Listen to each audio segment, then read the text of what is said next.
Merhabalar, kanalıma hoş geldiniz. Bugünkü videomda daha önce birinci bölümünü paylaştığım hırkanın ikinci bölümünü birlikte çalışacağız. Öncelikli olarak bedenlerimize bakalım. Large X large çalıştığım için ben modeli 6. sefere kadar örüyorum ve bunun da ikinci file boşluğuna geldiğimde artık omuz kısmının birleştirmesini yapıyorum. Ölçü olarak 22 santim civarında oluyor. 20-22 santim kullandığınız ipe göre değişir. Ve yaka kısmını ördükten sonra da 25-26 santim civarında bir boyuta ulaşacağız tek parçamız için. İki parçayı birleştirdiğimizde de işte minimum 50 santim, 52-54 santim civarında nihai boyuta ulaşmış olacağız. 5 kenarı örüyorum. Ve 6. kenarı örerken de katladığım şu şekilde karşı tarafta kalan kenarla birleştirmesini yapıyorum. Bu sırada ilk köşeyi 3 tane trabzanla başlıyoruz. Püf noktası: 3 trabzan, bir zincir örüyorum ve karşı kenarda köşenin ortasında 2 zincirli kısma batıyorum ve ilmek kaydırıyorum. Bir zincir çekiyorum. Yine 3 tane ikili trabzan örüp köşemi birleştiriyorum. 2 zincir çekiyorum. 5 zincirin karşı kenardaki 5 zincirin üçüncüsüne batıyorum, sık iğne örüyorum. 2 zincir çekiyorum. Karşılık gelen filemin 3. zincirine sık iğne yapıyorum. 2 zincir çekiyorum. Karşılık gelen filenin 3. zincirine sık iğne yapıyorum. Bu şekilde sıradaki filelerin tamamını 2 zincir sık iğne, 2 zincir sık iğne olarak karşılıklı birleştirme yapıyorum.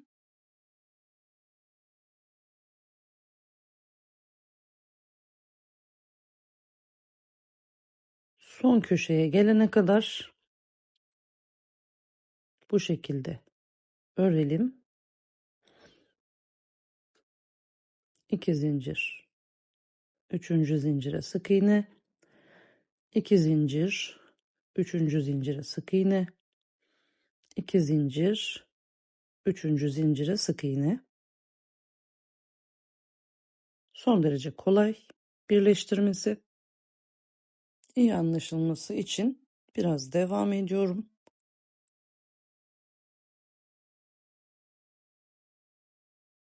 Herhangi file atlamadan karşılıklı fileleri bu şekilde birleştirdim. Görüntüm böyle. Köşeye geldim. Son 2 zincirimi çekiyorum. Köşenin yarısını örmüştük. Şimdi boşluğa batıp 3 tane ikili trabzan örerek köşeyi de tamamlıyorum. Bir zincir çekiyorum. Karşı köşenin orta noktasına ilmek kaydırıyorum. Bir zincir çekiyorum. Başlangıçta çektiğim birinci zincire ilmek kaydırıyorum. Trabzan tepesinden ilmek kaydırıyorum ve 5 zincirlik boşluğa 4 tane sık iğne örüyorum. Yandaki boşluğa yine sık iğne ile geçiyorum. 3 zincir çekiyorum ve boşluğun içine 3 tane ikili trabzan örüyorum. Artık yakanın ense kısmında bu 4 trabzanı devam ettireceğim. Yine kare yaka planladığım için ön kısımda da 4 tane trabzan benim kılavuz noktam olacak. Şimdi modele kaldığı yerden devam ediyorum. İlk filenin 3. zincirinin içine 3 tane ikili trabzan örüyorum. Sonraki filenin 3. zincirine yine aynı şekilde 3 tane ikili trabzan örüyorum. Takip eden filenin 3. zincirine 3 tane ikili trabzan örüyorum. Bu kenarı ve etek kısmını, ikinci kenarı 3'er tane trabzan örerek yine devam ettiriyorum. Kalan 3. kenarda da yaka kesmesini yapacağız.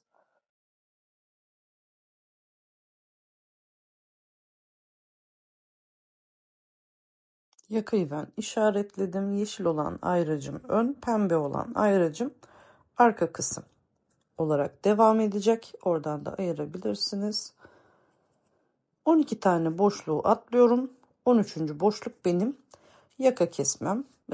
Buradan sonrasında o bölüme kadar öreceğim. Siz yaka açıklığını ne kadar isterseniz buradaki boşlukları o kadar bırakabilirsiniz. Daha açık ya da daha kapalı olmasını isteğinize göre boşluğu ayarlayabilirsiniz.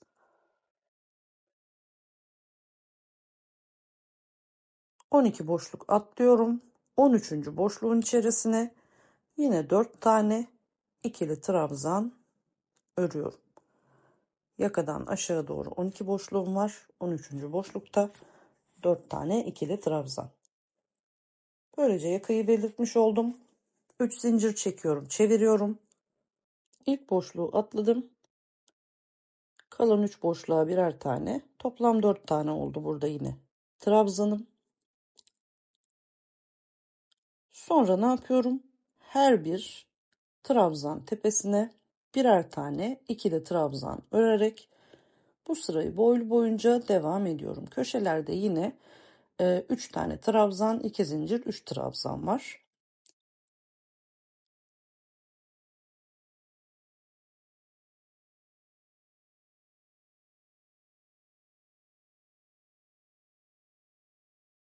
Trabzanlarımı örmeye yaka kısmına kadar arkada bıraktığım pembe ayraçla işaretlediğim yaka kısmına kadar devam ediyorum.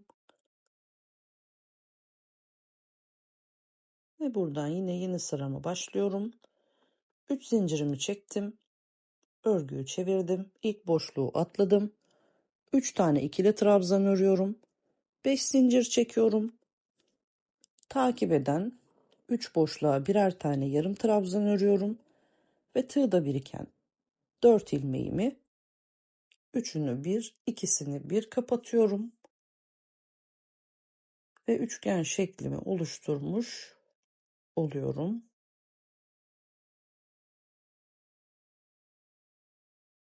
Beş zincir çekiyorum. Yine takip eden 3 boşluğa birer tane yarım trabzan örüyorum.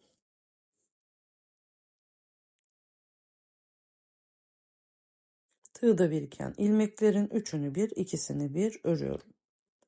Yine 5 zincir çekiyorum. Birinci, ikinci, üçüncü boşluklara birer tane yarım trabzan örüyorum. Tığda biriken 4 ilmeğimin üçünü bir, sonra ikisini bir örerek üçgen oluşturmaya devam ediyorum. Yine yakanın ön bölümüne kadar, yeşille işaretlediğim ayracın olduğu bölüme kadar bu şekilde örmeye devam ediyorum. Köşelerim yine aynı. 3 trabzan, 2 zincir, 3 trabzan. Ve burada bir sıra daha yapıp artık sırt birleştirmesini de yapacağım. Beden ölçülerinize göre bu bölümü daha fazla da örebilirsiniz. Şimdi yine 3 zincirimi çektim. İlk boşluğu atladım. 3 tane ikili trabzan örüyorum. Burada arttırma olmaması için ilk boşluğa sık iğne yapıyorum. Ve sonra diğer kısımlarda uyguladığım gibi 5 zincir çekip 3. zincire sık iğne örüyorum. 5 zincir çekiyorum. 3. zincire sık iğne örüyorum. 5 zincir çekiyorum. 3. zincire sık iğne örüyorum.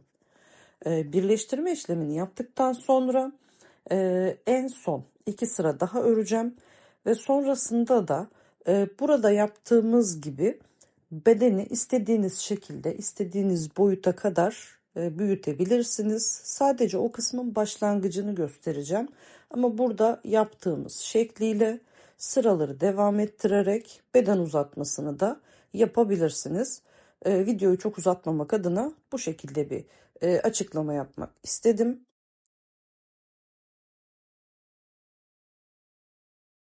Şimdi iki kenarı ördüm ve ense kısmına, arka kısmına geldiğimde Yine zigzag birleştirme yapacağım. 2 zincir sık iğne, 2 zincir sık iğne şeklinde, ama bunu bir kere daha burada göstereceğim. Başlangıcını ve son kısmını. Görseldeki gibi parçaları masamızın üzerine koyduk. Yine köşeden 3 tane ikili trabzanımızı örüyoruz. Bir zincir çekiyoruz. Karşıdaki köşenin orta noktasına ilmek kaydırıyoruz. Yine bir zincir çekip köşemize geri dönüyoruz. 3 tane daha ikili trabzan örüyoruz.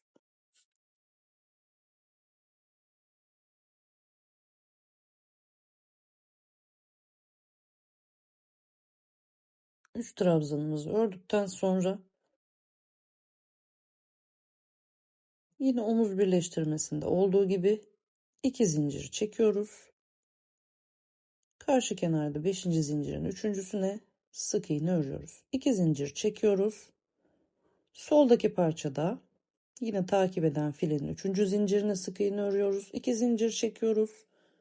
Sağdaki parçada yine sıradaki filenin 3. zincirine batıyoruz. Sık iğne örüyoruz. 2 zincir çekiyoruz. Soldaki parçada yine 3. zincire sık iğne örüyoruz. 2 zincir sık iğne, 2 zincir sık iğne.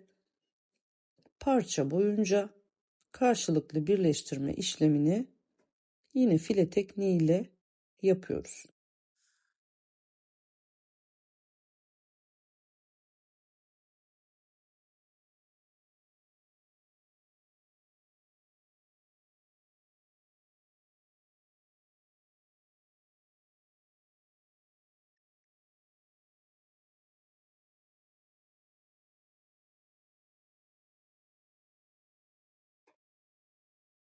Görüntüye de bakalım. Sıra sonuna kadar geldim. Burada ipimi kopartıyorum ve yaka kısmından, ön kısımdan şöyle bakın, döne döne 2 sıra daha öreceğim. Bir sırayı ördükten sonra en son trabzan sırasında ipi yine kopartıp ense kısmından başlayacağım ve sıra boyunca son sıra olarak bunu öreceğim. Şimdi yakada şu file bölümünde kalmıştım ben. Orada ipim az kaldığı için ipi orada ekledim.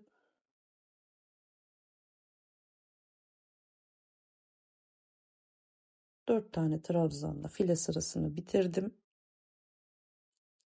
3 zincir çekip örgüyü çeviriyorum.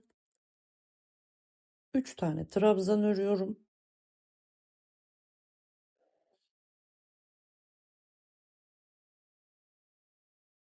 Ve devamında yine filelerimin 3. zincirlerine üçer üçer trabzanlar örüp üçgenlerimi oluşturacağım. İpimi doladım. İlk filenin 3. zincirine battım. 3 tane ikili trabzan örüyorum. Takip eden filenin 3. zincirine yine 3 tane ikili trabzan örüyorum. Sonra yine takip eden filenin 3. zincirine 3 tane ikili trabzan örüyorum. Sıra boyunca yakadan alt kısma geliyorum. Birleştirme noktasında ufak bir farklı uygulama yapacağız. Birleştirme noktasına kadar devam edelim. Orayı da geçtikten sonra diğer yaka kısmına kadar aynı şekilde öreceğiz. Bakın, birleştirme noktasında bir tane ilmek kaydırma noktamız vardı bizim. Ta 2 sefer ip doluyorum. O ilmek kaydırma noktasına batıyorum. İkişer ikişer ilmekleri çıkartıp uzunca bir üçlü trabzan örüyorum burada. Yine tığa 2 sefer ip doluyorum. Aynı noktaya batıyorum. İkişer ikişer ilmekleri çıkartıyorum. Üçlü trabzan örüyorum. Tığa 2 sefer ip doladım. Aynı noktaya battım. İkişer ikişer ilmekleri çıkarttım. Uzunca bir üçlü trabzan ördüm. Takip eden filenin yine 3. zincirine 3 tane ikili trabzan ördüm. Ve buradaki yükseklik farkını bu şekilde ayarlamış oldum. Yine filelerin 3. zincirlerine 3'er tane trabzan örerek bir sonraki yaka kesimine kadar devam ediyorum. Orada dediğim gibi ipi kopartacağım ve son sıramı öreceğim. Son sıra diyorum çünkü kısa haliyle örmek isteyenler için burası bitim noktası. Sonrasında kenar örmek isteyenler için de videonun ilerleyen bölümlerinde kol kısmında 3 farklı kenar tekniği de göstermiş olacağım. Şimdi son sıramıza başlayalım. Ön yüzden örmek için ipi koparttım. Hani ipi devam ettirebilirsiniz ama döndüğünüz zaman arka yüz olarak görünecek. Burası daha güzel görünmesi için ön yüzden başlamak istedim ben.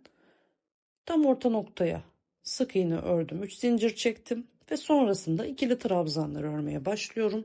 Burada sayı vermeyeceğim. Siz arzu ettiğiniz sıklığa ya da seyrekliğe göre ikili trabzanları örebilirsiniz. Ben her bir trabzanın başlangıç, orta ve bitiş noktalarına birer tane ikili trabzan olacak şekilde ayarladım.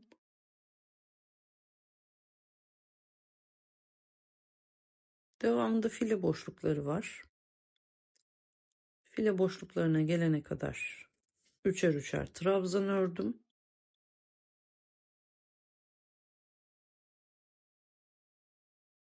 File boşluğuna geldiğimde de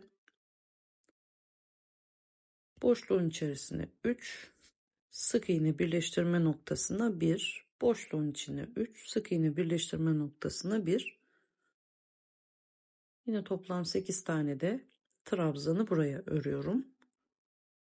Bakın geldik, burada 2 tane file boşluğumuz var.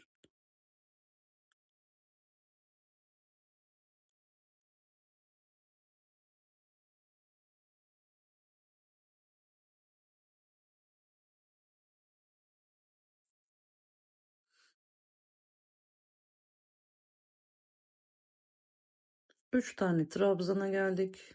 Bunların üzerine de birer tane, toplam 3 tane trabzan örüyoruz.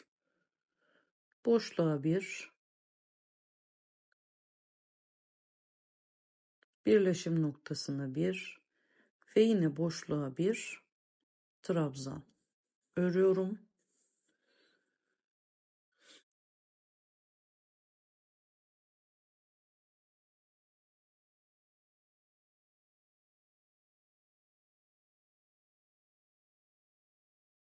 Burada yine bizim 12 tane bıraktığımız boşluk vardı. Arada ben buraya içlerine 4'er tane sık iğne ördüm. O kısmı çekmedim ama bu elzem değil. Buraya direkt olarak boşluğun içerisine de 4'er yine ikili trabzan örerek ta ki köşe dönüş noktasına kadar devam ediyorum. Köşe dönüşünde de böyle tatlı bir eğim oluşturmak için 4 tane trabzanı yarım örüp birleştireceğim. Bir seferde öreceğim sonrasında.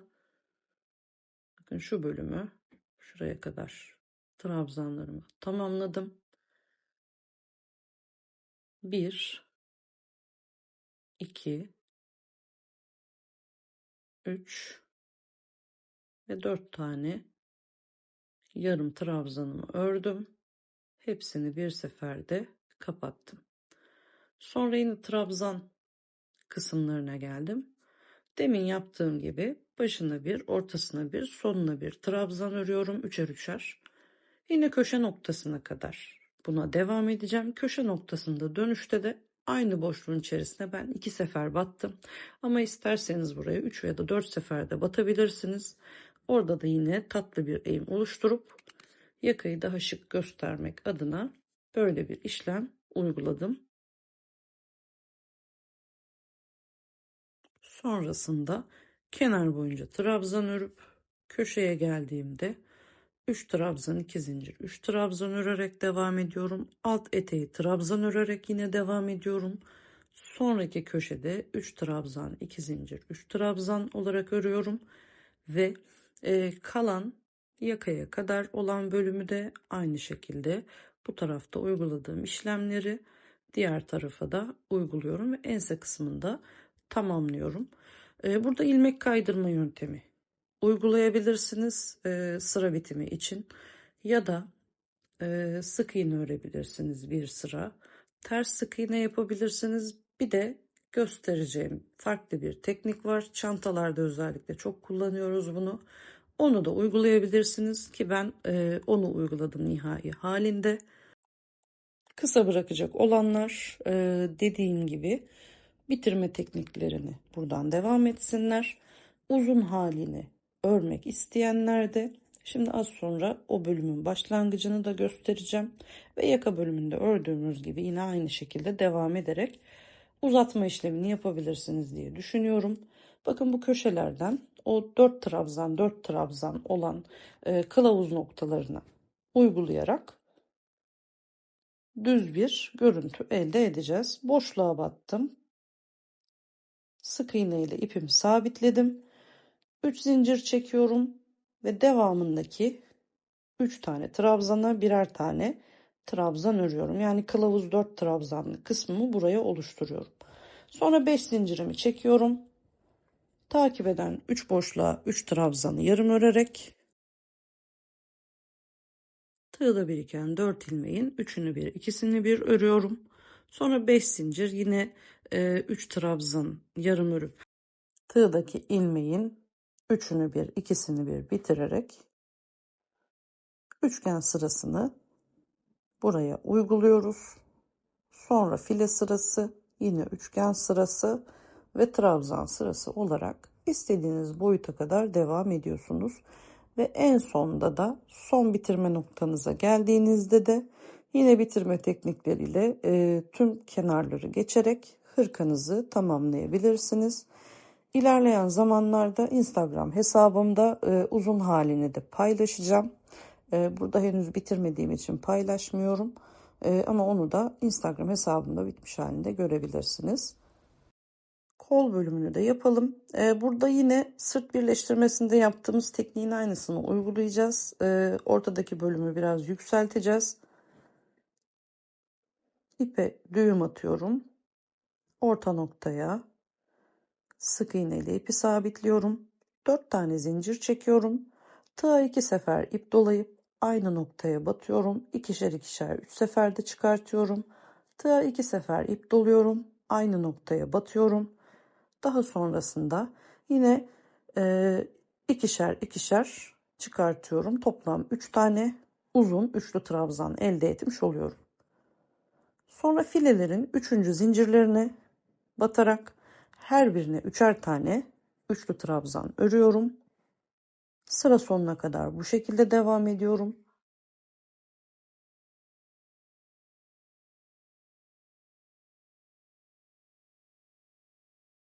Artık model iyice oturduğu için uzun uzun anlatmama gerek yoktur diye düşünüyorum. Sadece kısa bilgilendirmelerle buradaki uygulamanızın nasıl olduğunu anlatmak istedim.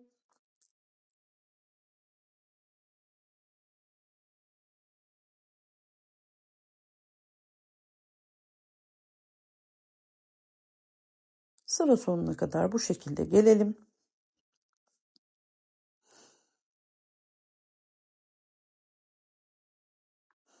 Sıranın sonuna geldiğimizde de başlangıç noktasına ilmek kaydırıyoruz. Ve burada yine trabzan sırasını yapıyoruz. 3 zincirle sıraya başlıyoruz ve sıra boyunca her tepe noktasına birer tane ikili trabzan örerek bu sıramızı da böylece devam ediyoruz ve örmüş oluyoruz.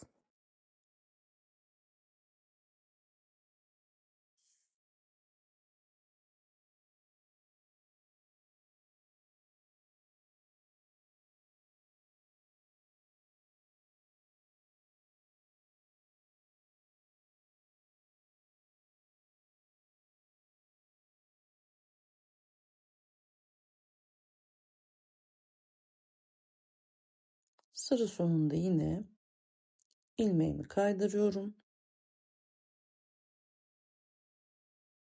3 zincir çekiyorum. Yanındaki iki boşluğa birer tane, toplam 2 tane yarım trabzan örüyorum. Tığdaki ilmekleri bir sefer çıkartıyorum. 5 zincir çekiyorum. Takip eden 3 boşluğa 3 tane yarım trabzan örüp tığdaki ilmeklerin önce üçünü bir seferde, sonra ikisini bir seferde örüyorum. Yine üçgen sırasına geldik. 5 zincir çekiyorum. Yine 3 yarım trabzan örüp tığdaki ilmeklerin üçünü bir, ikisini bir örerek devam ediyorum. Bu şekilde bu sırayı da örüp sonra file sırası, sonra yine üçgen sırası, trabzan sırası şeklinde dilediğimiz boyuta kadar kolları da böylece uzatıyoruz. Şimdi artık bahsettiğim tekniklere geliyorum. Bitirme tekniklerine. Yine şablon olarak görseli de bu şekilde bırakayım.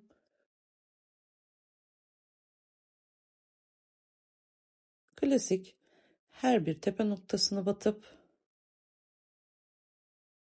ilmeği içinden kaydırarak burada bitirmeyi yapabiliriz.